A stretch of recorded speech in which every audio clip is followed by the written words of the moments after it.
बड़े देशों में अक्सर छोटी छोटी बातें होती रहती हैं, जैसे कि दो अलग अलग कम्युनिटीज के बीच में लड़ाई, जैसे कि देश के दो अलग अलग हिस्सों से आने वाले लोगों के बीच में लड़ाई।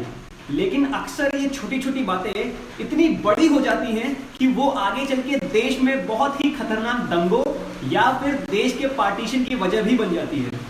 इन रिसेंट डेज आप लोगों ने देखा होगा कि कैसे स्पेन में कैटेलोनिया ने अपने से अलग होने की बात करी। आप ये भी जानते होंगे कि किस तरह से भारत में नागालैंड के लोग नागालिम बनाना चाहते हैं, या फिर जम्मू कश्मीर के लोग उस कश्मीर को अलग करना चाहते थे। ऐसी प्रॉब्लम जब देशों के सामने बार बार आने लगी तो एक पॉलिटिकल सॉल्यूशन के थ्रू इसको सॉल्व करने की कोशिश की गई, जिसका नाम है फेडरलिज्म। और फेडरलिज्म ही वो चैप्टर है जिसके बारे में आज मैं आपसे बात करने वाला हूं। फेडरलिज्म शब्द का मतलब होता है डिफरेंट पार्ट्स, और पॉलिटिकल साइंस में जब हम फेडरलिज्म को पढ़ते हैं तो इसका मतलब होता है the division of power between two or more levels of government for the purpose of better administration guaranteed by a written constitution.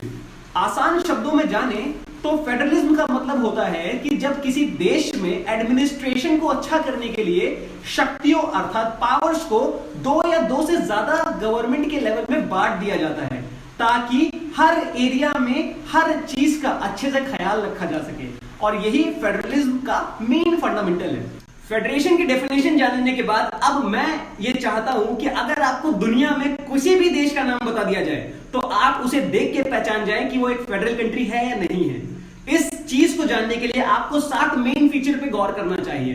पहला और सबसे आसान फीचर है कि हर फेडरल देश में पावर 2 या 2 से ज्यादा लेवल ऑफ गवर्नमेंट पे डिवाइड होता है।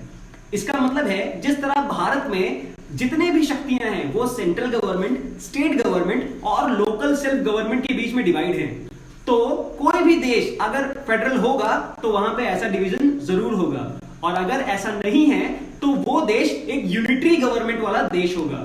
यूनिटरी गवर्नमेंट से मेरा मतलब है कि वहां पर सारा का सारा पावर, सारा का सारा कंट्रोल केवल और केवल सेंट्रल गवर्नमेंट के हाथ में होता है।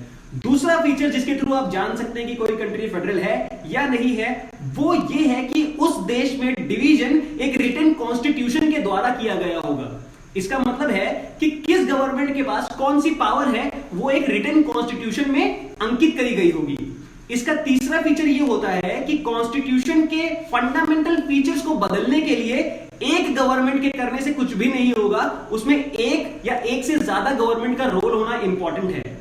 इसका एक बहुत आसान सा एग्जांपल है कि जब भारत में जीएसटी बिल को लागू करना था, जीएसटी एक तरह का टैक्स है, इसको जब लागू करना था तो भारत में संसद की सम्मति के बावजूद 50% स्टेट्स की भी परमिशन लेना अनिवार्य था।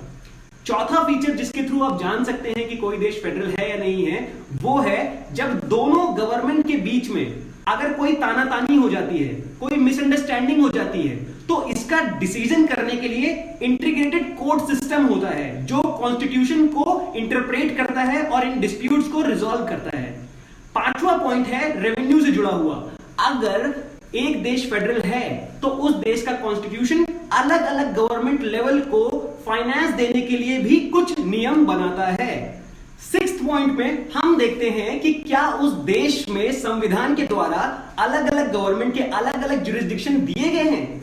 हाँ, अगर वो जुरिस्डिक्शन अलग अलग होंगे तो वो देश फेडरली ज्यादा अच्छा काम कर पाएगा। 7वें और आखिरी पॉइंट में हम इसके एक बहुत ही डायनेमिक फीचर के बारे में बात करेंगे। ये है यूनिटी एंड डाइवर्सिटी। फेडरलिज्म के थ्रू देश के छोटे छोटे टुकड़े आपस में एक साथ उस देश की संरचना बनाते हैं, जिससे उस देश में डाइवर्सिटी तो बढ़ती है, लेकिन as a whole single unit उस देश में यूनिटी भी आती है।